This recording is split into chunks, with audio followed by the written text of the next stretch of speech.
My name is Katie Kaiser, and I am involved with ABC Moms here at Ada Bible Church, which is a ministry that works with moms that have young children. As moms of young kids, we feel a lot of anxiety in our day-to-day lives, and we put this pressure on ourselves to have such high expectations and follow these perfect standards and be a perfect example for our kids. And over time, when we can't achieve these standards, it can feel really exhausting. Too often, we forget to put our faith in God as that perfect example for our kids. Society has a lot of opinions on how to do things, and we as moms can feel that pressure to do everything and be everything, and on top of that, do everything well. So I know as a mom, I find myself questioning and overanalyzing so many decisions that I make, and worrying about whether what I'm doing is the correct thing. We worry at the same time about being critiqued by others, whether it's what our kids are involved with or how we parent, how our marriage looks, and all those things can just build, and trying to hold that all together can create a cycle of anxiety. I think moms feel a lot of anxiety and pressure in their relationships because we wear so many hats and we feel like we're constantly being needed by someone, and it can be hard to juggle all that. It's hard to find balance in our lives. It's hard to figure out how to invest time into your family and into your job, into your friends and God and even yourself. And that's why it's hard to find peace in a culture of anxiety. Well, all right, so let's have a conversation. Let's have a conversation about happiness. And there's this guy by the name of Sean Aker, and a TED Talk that he gave, which was widely viewed as like 2 million or so views on this thing. The TED Talk was on the happiness advantage. And so here's a picture of Sean giving his presentation at a TED Talk. And he talked about an incident that he experienced in his life where some years ago, there was a prestigious boarding school in New England that contacted him and was interested in having him speak for their wellness week. All right? And so he's on the phone with this boarding school, prestigious boarding school, and they're talking about their wellness week that they're having. And they say, okay, Monday night, we're having in one of the nation's leading experts on adolescent depression. Tuesday night, we're gonna have a session on school violence and bullying. Wednesday, we're gonna cover eating disorders. And Thursday, illicit drug use. And he's on the phone with them and he tells them, listen, that's not a wellness week. That's a sickness week. He says you don't become well by thinking about every conceivable bad thing that can happen to you.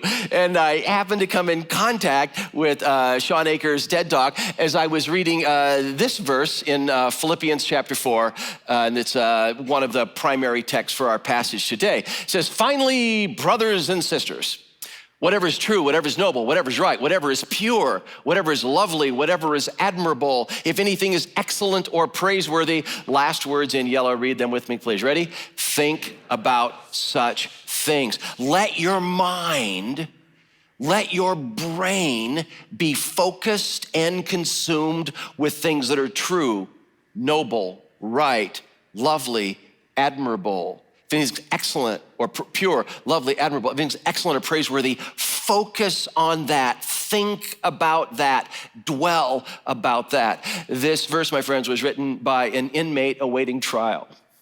The Apostle Paul, when he's writing this, it's believed that he was under house arrest at the time. I wonder if he went stir crazy with very limited mobility, chained to a Roman guard, same 4 walls to stare at every day, and the brain can wander and the brain can get sucked into deep spiraling anxiety. And he coached Christians living in northern Greece in the city of Philippi. Listen, brothers and sisters, listen to me. Whatever's true, whatever's noble, whatever's right, whatever's pure, whatever's lovely, whatever is admirable, if anything is excellent or praiseworthy, think about that. He's coaching them to think about what they think about. He's challenging them with regards to thinking about what they think about. And you look at that verse and say, oh, that's just so pretty. Whatever's true, whatever's noble, whatever's right belongs on a plaque. It does. But that verse, my friends, can be absolutely life-altering. And I'm not overstating the case. Because in the long run, so much of who we become is not simply based in what happens to us, but where our mind goes and where our heart goes in relationship to what's happened to us. Meaning we are not only shaped by our disappointment, we are shaped by the way that we process our disappointment. Now, in the long run. I mean, in the short run, if something really, really nasty happens to you, you just feel body slammed and the wind's knocked out of you. You can feel abandoned, betrayed, deserted. You can feel lonely. You can feel angry. You can feel deep sadness. That's in the short run. But in the long run, you have time, week after week, month after month, and year after year to process that disappointment. And people often diverge and go two radically different ways, depending on what they think about and depending on how they process with their heart. Two guys both feel that they have been unfairly dismissed from jobs, that their careers have been derailed. 10 years later, check up on them, and in conversation, one of them's jaw clenches and he goes, "That company destroyed my life."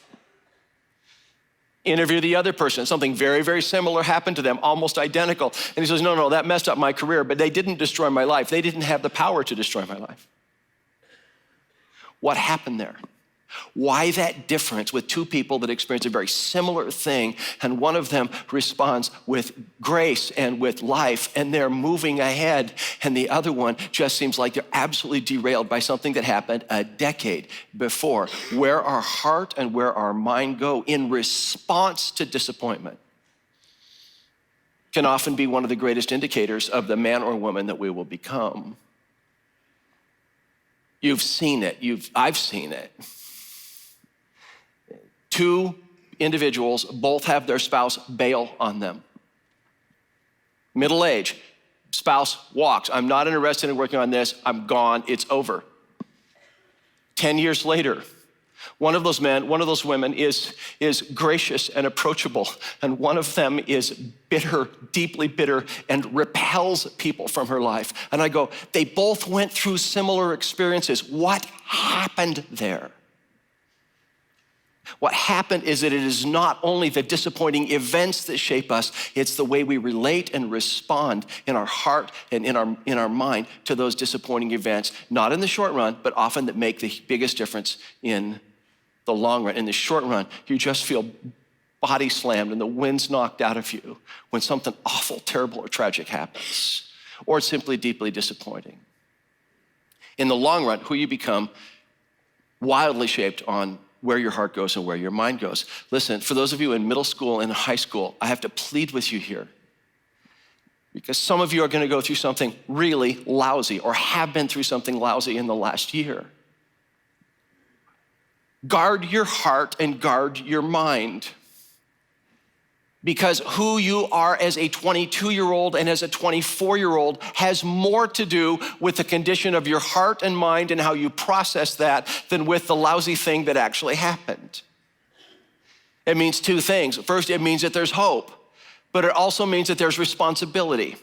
There's responsibility to think about what you think about and to guard your heart and to guard your mind. When Paul is writing here, whatever things are true, whatever is noble, whatever is right, whatever is pure, whatever is lovely, whatever is admirable, if anything is excellent or praiseworthy, now fixate on that, focus on that, dwell on that, obsess on the good. This can be an absolute lifesaver when we're moving through and processing a season of deep disappointment or difficulty. And so all I'm saying is, I think it's a very important conversation for us. It's not just an important conversation in how you feel today. It's an important conversation about the man and the woman that you are becoming long haul. Important conversation today. And we're gonna ask three questions. I'm gonna ask you to ask 3 questions. And so question number 1 today is just this: what do you think about? Paul says, whatever's true, whatever's noble, whatever's right, think about that. Question number 1, what do you think about? What occupies your mind? What occupies your Focus. And then the verse again, we've just broken it down a little differently. Whatever is true, whatever is noble, whatever is right, whatever is pure, whatever is lovely, whatever is admirable, if anything is excellent or praiseworthy, no. Focus on that, dwell on that, think about that. There is an easier way to write that verse. Do you notice the repetition of the whatever? I mean, come on, man, save some paper. I mean, whatever's true, noble, right, pure, lovely, admirable, think on that. It doesn't, it's lyrical. It's like it wasn't only written for the eye, it's like it was written for the ear. Whatever's true, whatever's noble, whatever's right, whatever's pure, whatever's lovely, whatever is admirable, and if anything is excellent or praiseworthy, yeah. Dwell on that, focus on that. Whatever's true, I mean, just think about that one for a second. Whatever's true. I'm the only one that ever helps out around here. Probably not true. Feels true? Probably not true. Everybody hates me. Probably not true. Might feel true one day, probably not true. Just whatever's right. The word right is where we get the word righteous or just. It's think about that which is fair. How to treat people fairly and focus on those situations when people are treated fairly. Lovely. It's just about beauty. Whatever's true, whatever's noble, whatever's right, whatever's pure. Pure is like unpolluted. Whatever's lovely, whatever is admirable. Now, focus your mind there, focus your mind there. Now, because it's Christmas season, you know, people's front yards and, you know, above people's fireplaces, you see these manger scenes, right, that are set up all over the place. And so just think with me about, you know, just your basic nativity scene, Mary, Joseph, baby Jesus, you know, shepherds, you know, come to Bethlehem to see Jesus. Now, these are all over the place. And because they're all over the place, you should be triggers in your mind. Because listen, think about that. Think about the plastic manger scene. No, think about the fact that he came for you. I mean, you look at him and say, he came for us. He came for me. And all this is happening on the night Jesus is born. And Luke, in Luke chapter 2 is where we have the manger scene story, has a statement about Mary. And I want you to see it. Luke chapter 2:19. But Mary treasured up all these things and pondered them in her heart. Luke is not only telling us what happens, Luke is telling us how Mary was processing what was happening. She treasured up all these things in her heart, and she pondered these things in her heart. If your heart is a bank account, what are you storing there? What are you treasuring there? What are you keeping there? I'd say whatever's true, whatever's noble, whatever's right. It's because it's Christmas, I think it's a wonderful opportunity to say, he came for me. Whatever's true, whatever is noble, whatever's right, whatever's pure, whatever is lovely. It's like the aroma of cookies coming out of an oven. Whatever's true, whatever noble, clinging to a Bible verse. Do not be anxious about anything, but in every situation, by prayer and petition, with thanksgiving, present your request to God, and you cling to that when your mind is running wild with anxiety. It's true, it's noble, it's right. And the birds at the bird feeder outside your window. And a worship song that draws you to God in a moment of need, and freshly fallen snow. Come on, Jeff, you gotta be kidding me here. Christmas cookies? Birds at a bird feeder? Gently falling snow. Listen, let's go back to the verse. I just want you to see, looking back at the verse 9, where it says, if what? If. It's wide open here. If anything is excellent or praiseworthy, think about that. Whatever is true, whatever is noble, whatever is right. I think what the Apostle Paul is pleading for is this: throw open the windows of your life and see if through these windows you don't catch glimpses of God's goodness. The beauty of a meal that is well prepared, of a song that just moves you. If anything is excellent or praiseworthy, he throws the windows of life wide open, because through some of these windows, even through a bird feeder outside or the aroma of freshly made cookies, we catch a glimpse of the goodness of God. If anything is excellent or praiseworthy, think about that. Think about that. When someone knocks on an office door and says, hey, I owe an apology because that meeting that took place on Tuesday, I was just way over the top. And I just need to apologize for my overreaction. Focus on that. That is so good. That is so right when someone gives a needed apology. When someone stays after work to help out with a project and they did not have to stay after work to help out for that project. Focus on that. Not just everybody's late all the time and never does anything. Probably not true. Focus on the goodness that is emerging in people's lives. Focus on that 6-year-old girl that shares her toys. See it. Let your brain go there. And when you're sitting in a restaurant, there's this 80-year-old couple, and they've been married for like 60 years. And the love that they have is not the naive utopian love. It's a weathered love, and he still treats her tenderly, and she smiles at him. Think about that. I had a guy a handful of weeks ago, we were talking about this series, and he said, he was in a zone in life where he was becoming really critical about his wife. And he said, I decided that every night before I would go to bed, I would give thanks for the qualities my wife possesses. Whatever's true, whatever's good, whatever's noble, whatever's right. Whatever's beautiful, whatever's admirable. Yeah, think about that. He began to think about her positive qualities and give thanks for her. He began to focus on who she was, not just who she wasn't. Well, how is that going to change her? Listen, it changed him. Because often who we are becoming is not simply based upon how another person is acting, but the way we think and the way our heart moves in and around and through relationships. And by the way, there is a possibility that when we begin to love someone well, that change sometimes does occur because we tend to flourish more under praise than we do under intense criticism. Remember that, guys. She will be more likely to flourish under your praise than under your criticism. Remember that, women. He will be more likely to flourish under your compliments than under your contempt. Often it does affect the other person. I know that in the moment when you're saying, God, I just need to thank you for this and thank you for this and thank you for this, it can prevent you from wallowing into a spiral of anxiety over a situation. Now, when Paul says whatever's true, whatever's noble, whatever's right, whatever is pure, whatever is lovely, whatever is admirable, if anything is excellent or praiseworthy, think about that. I don't think he's saying here, pretend that bad situations aren't bad. Pretend like the bad stuff isn't going on. I don't think he's saying that for a moment. He's in prison and he's writing to a congregation in crisis. I think what he's pleading for them to do is to take the life challenges that they're experiencing and to see that those life challenges that they were experiencing can be framed or understood within an overarching umbrella of God's goodness and redemption. So instead of just thinking about what you think about, I want to challenge you to think about how you think about it. It's just this question number 2. The question number 1 is just what do you think about?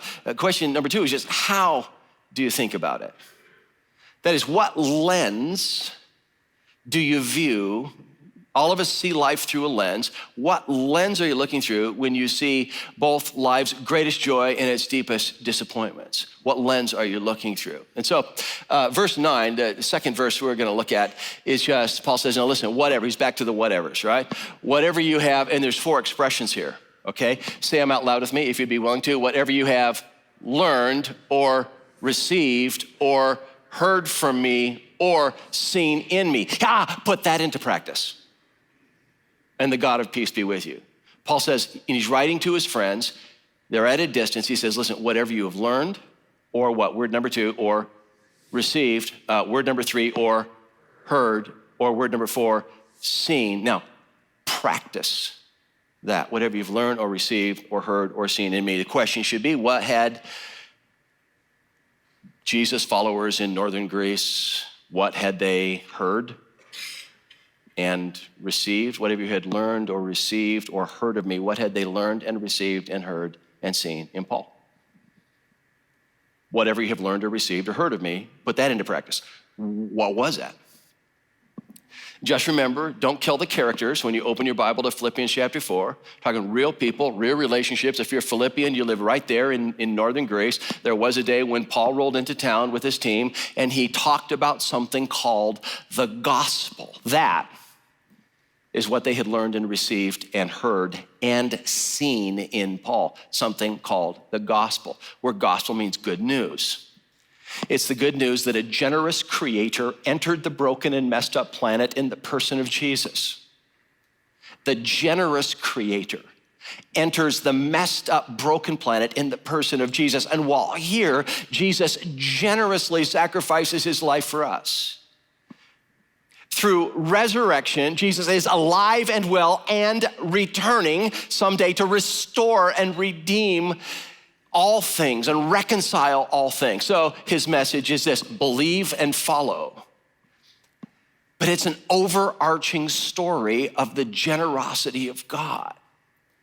And so this lens that Paul was seeing all of life through, its greatest joy and its deepest trials, involved at least these 4 points, which we just call creation, fall, redemption, and new creation. In the beginning, God creates. That our world is not accidental, that there is a creator behind the process.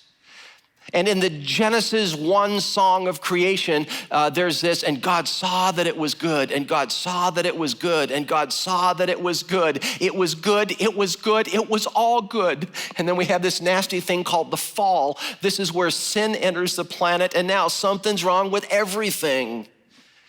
It's not that everything's wrong with everything all the time, but something's wrong with everything. Something's wrong in every school, something's wrong in every company, something's wrong in every government, something's wrong in every church, something's wrong in every pastor, something's wrong in every form of government, something's wrong in every human heart. The effects of sin are thorough.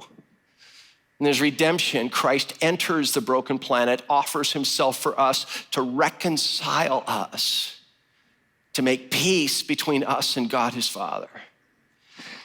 Open your Bible to the last couple chapters and you read this. You read the restoration of all things. And I heard a voice from the throne saying, now the dwelling of God is with men. They will be his people. He will be their God. And the voice from the throne says, I am making everything new.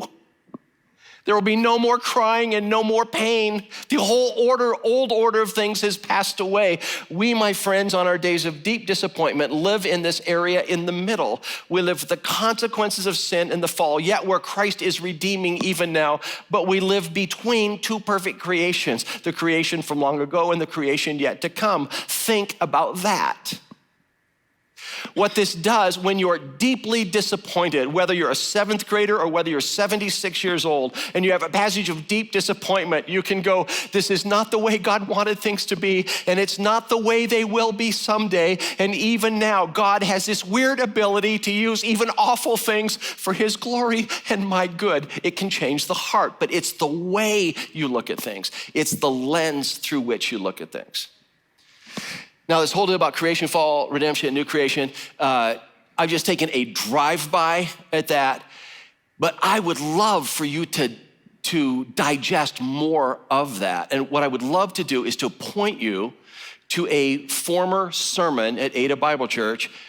I think it's one of the best sermons that was ever preached from this platform, and it wasn't one of mine. About 3 years ago, dear friend, our Australian friend, John Dixon, spoke. His title was The Bible, the Ultimate Wish Fulfillment. And in walking through that creation, fall, redemption, new creation, John broke it down into these beautiful questions as we look at the world. Why the beauty? Why the beauty? Why the ugly? Where is God? And will there be any restoration someday? He did a masterful work of that, and we've reposted that on our church website. I would love for you to take the 40-some minutes to digest that and to focus your lens through which we experience and understand and comprehend and evaluate life's greatest joys and its deepest disappointments and tragedies. This, my friends, is not just what we think about. This is how we think about stuff. Back to the verse real quick. Whatever you've learned or received or heard of me, or what? Number 4, or seen in me, put into practice. Paul practiced this. Chapter 1 of Philippians, he's incarcerated and he's writing to his friends. He says, I don't know whether I'm going to get out or not. I don't know whether this is going to lead to my release, this upcoming trial to my release or to my execution. And he said, listen, for me to live, some of you can finish the sentence for me, to live is Christ and to die is gain. Because if they take me out, I will be in the arms of my Lord and I will be with the one who has loved me more incredibly and fully than any person on this earth ever could. For me to live is a focus on following Christ. And if I die, well, he called it gain. To live is Christ, to die is gain. This is why he was able to write, whatever you've learned or received or heard of me or seen in me, put into practice, because he was doing it. But that last phrase, put it into practice, that should haunt you a little bit. It should haunt you a little bit, because the insinuation is that it's possible to learn and to receive and to hear and to see it practiced and not put it into practice ourselves. Yeah, I know. God creates, good creation, someday. There is a difference between knowing it and learning it and hearing it and practicing it. What Paul is saying here when he says put into practice is this: this is so not automatic. When you get deeply disappointed by life, abandoned, rejected, betrayed, or it's not a massive disappointment, it's a series of small disappointments. It's not getting attacked by a water buffalo, it's getting swarmed by mosquitoes. You're in a season of disappointment. How you begin to think and how you begin to process in your heart is massive in the person that you are becoming, because often the man or woman that you become has less to do with what actually happened and more to do in the end, in the long run, with where that takes your heart and where that takes your mind. So you're visiting a friend over, the week leading up to Christmas, and she says, oh, I have just come up with the greatest shortcut. We are so busy and trying to buy presents and everything, and just meal planning has just kind of gone out the window. So, she's got a 5-year-old and a 3-year-old, and she says, I have just decided just to set out just a massive bottle of orange pop and just a keg of M&Ms. And whenever they're hungry, I haven't cooked in 3 days. Just whenever they're hungry, just go for it. And you go, you're my friend and everything, but you should be arrested. Because what you're thinking is, there is no way that can be, this isn't gonna rot your kids' teeth out. There's no way that could be healthy for you to digest. Question number 3. What do you feed your brain? Question number 3, what do you feed your brain? And what you feed your brain, does it move you toward anxiety or does it move you toward peace and joy? What do you feed your brain? Here comes the fun part of the conversation, topic by topic. Topic number 1, what do you feed your brain? Music. What do you ingest in your music? Does it lead you toward anger, resentment, peace, and joy, or does it lead you toward anxiety?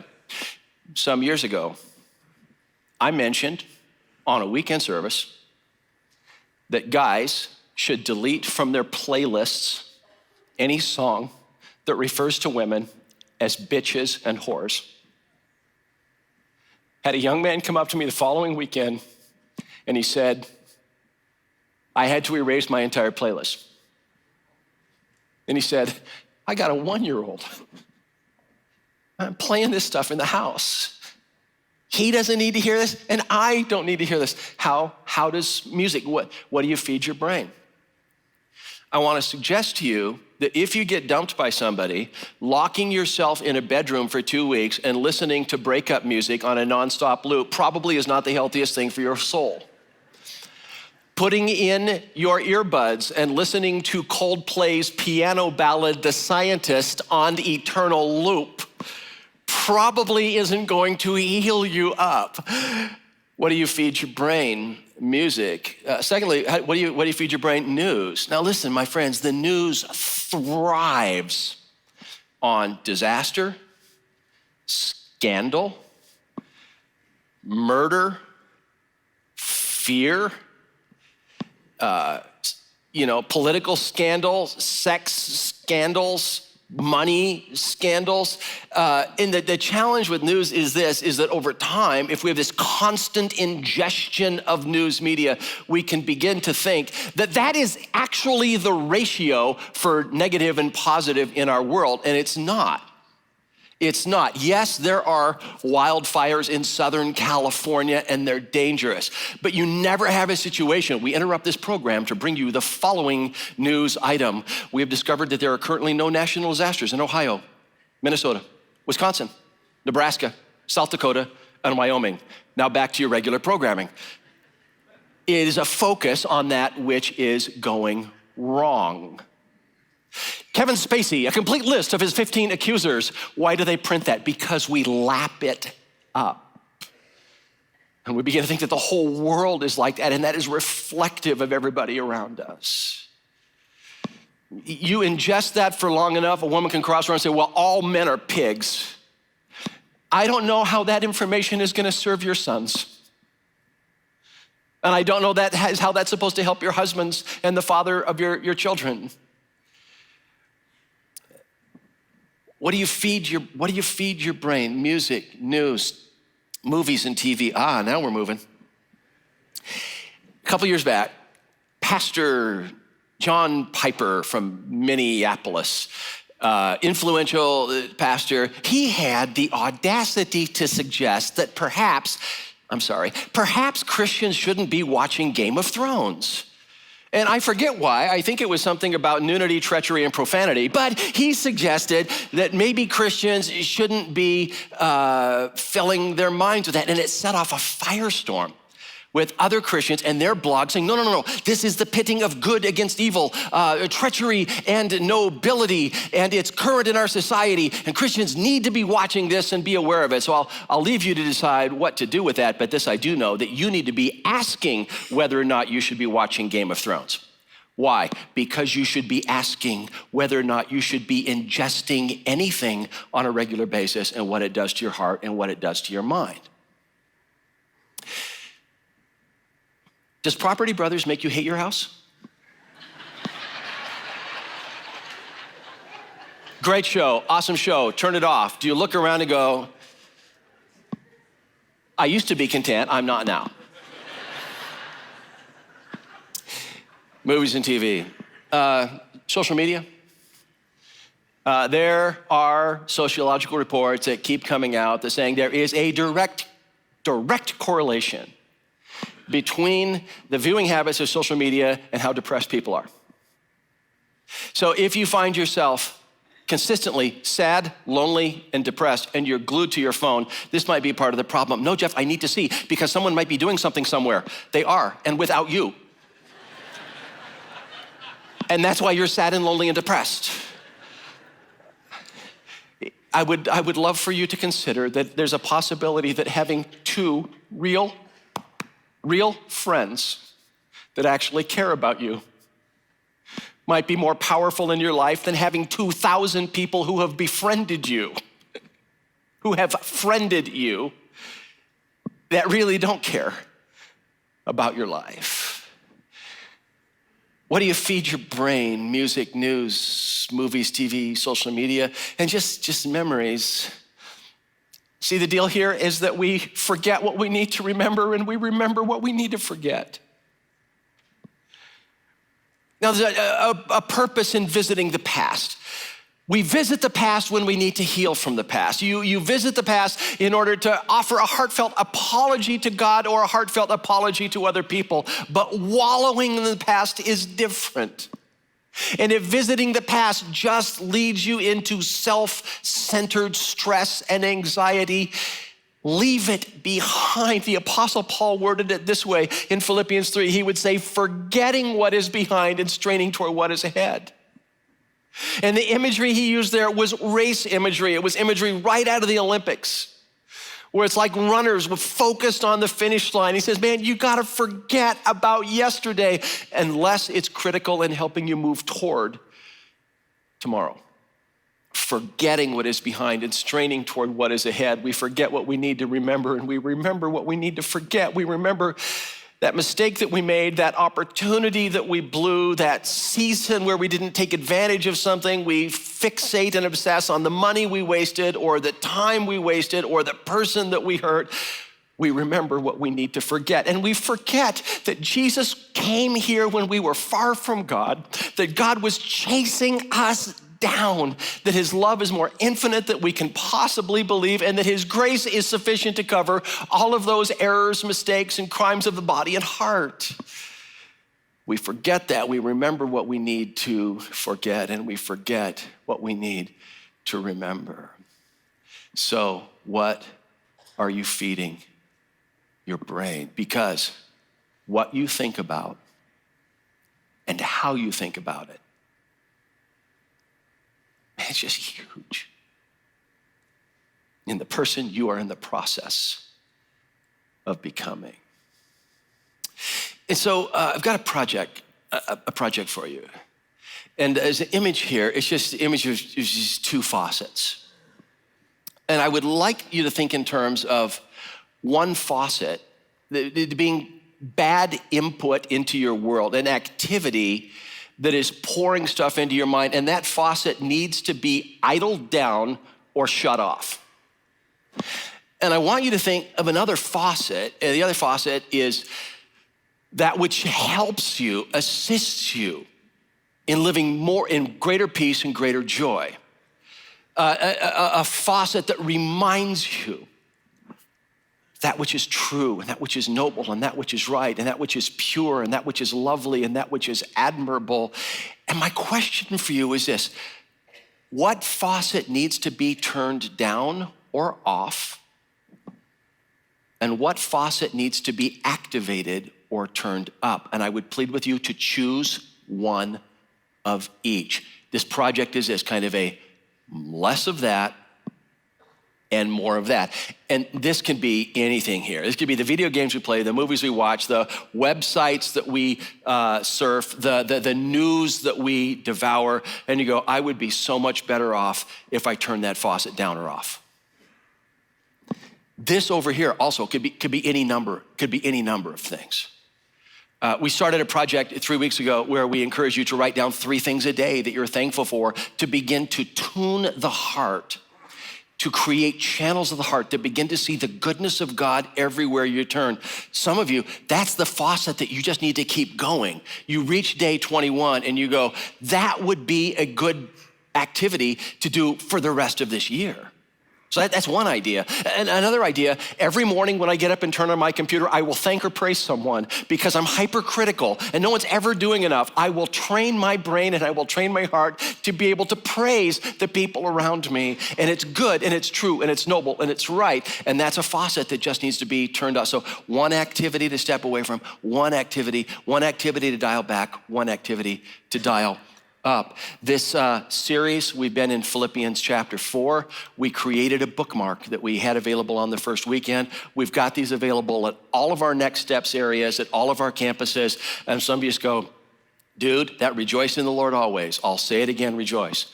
Do not be anxious about anything, but present my request to God with thanksgiving. Whatever's true, whatever's noble. I just need to read that morning and night for the rest of my stinking life, to get this into my brain and to get this into my heart. But choose something. Choose an intake, an activity to dial up, and choose an activity to dial down.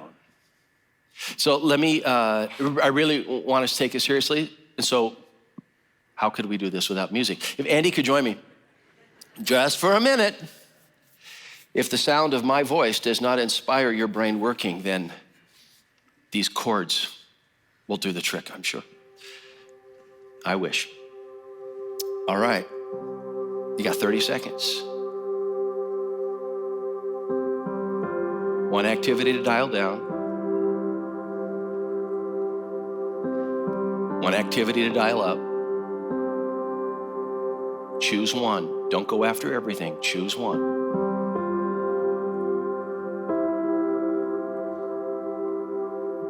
A little more of that over the long term could lead to great peace. And this, I got to shut it down because it's makes me anxious, causes stress, doesn't make it go away. Do you have them? One activity to activate, one activity to shut down. The Apostle Paul ended this section with these words, "And the God of peace be with you." There was another way he could have worded that, which would have also made sense and also been correct. He could have said, "And may the peace of God be with you." May God's peace go with you. He didn't say, "May the peace of God be with you." He said, "May the God of peace go with you." Why does he word it that way? It's like he's saying, I not just want you to experience peace, I want you to experience God. I not only want you to walk in peace, I want you to walk with him. And as you walk with him through life's greatest joys and through life's deepest challenges, may you experience peace from the God of peace. This next weekend, we celebrate Christmas. Jesus had a lot of titles. One of his titles was the Peace Prince, the Prince of Peace. And today, as you once again invite your gracious God to walk with you, may you experience the presence of the God of peace. Gracious God, we offer our hearts once again to you in this moment. This is so critical, and we ask for your nearness, and we ask for your direction, and we ask for your grace in becoming the people that you created us to be. We ask this in the name of Jesus, who came here for us. Amen.